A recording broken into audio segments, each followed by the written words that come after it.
Hello ভোজন রসিক বন্ধুরা, সবাই কেমন আছো? আজকের আমি নিয়ে এলাম আরেকটি নিরামিষ রান্না। আমার আজকের রান্নাটির নাম গোপাল ভোগ শাহী আলুর দম।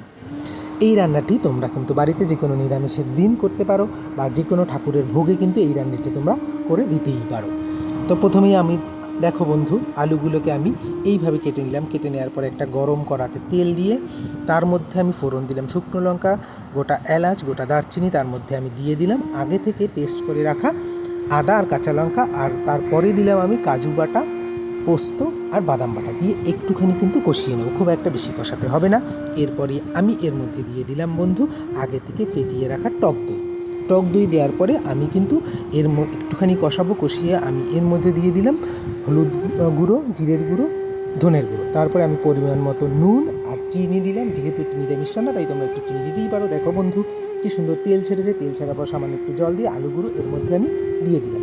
দিয়ে একটু নাড়িয়ে কিন্তু এইবারে আমাকে আলুটাকে খুব ভালো করে কষাতে হবে।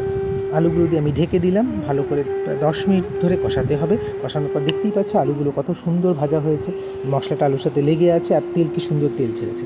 এরপরে আমি দিয়ে দিলাম বন্ধুরা জল, পরিমাণ মতো জল দেবো। খুব একটা বেশি জল দিতে হবে না, যেহেতু আমি আলুটা অনেকক্ষণ ধরে কষিয়েছি। পরিমাণ মতো জল দিয়ে আমি আবার একটু ঢেকে দেবো। আমার কিন্তু রান্না প্রায় কমপ্লিট। দেখো বন্ধুরা আলুগুলো কত সুন্দর সিদ্ধ হয়েছে। এরপরে ঠিক ওঠানোর আগে আমি কি করব, একটু গুঁড়ো গরম মশলা দিয়ে দেবো। যেহেতু নিরামিষ রান্না একটু গুঁড়ো গরম মশলা দিয়ে দিলাম। আর দিলাম কি, আমি ঘি দিয়ে দিলাম। যেহেতু নিরামিষ রান্না একটু ঘি দিতেই হবে, তাহলে গন্ধটাও খুব সুন্দর হয় আর খেতেও খুব টেস্টি হয়। বন্ধুরা ঘি দিয়ে আমি আবার আর একবার ঢেকে দেবো। আমার রান্না কিন্তু কমপ্লিট। তোমরা দেখতেই পাচ্ছ ফাইনালি রান্নাটি কেমন হয়েছে। সবাই তোমরা জানিও, বাড়িতে ট্রাই করো। ওয়েট বন্ধুরা, থ্যাংক ইউ। কমেন্ট সাবস্ক্রাইব করতে ভুলে গেলে এক্ষুনি করে দাও, আর বেল আইকনটি এক্ষুনি প্রেস করে দাও।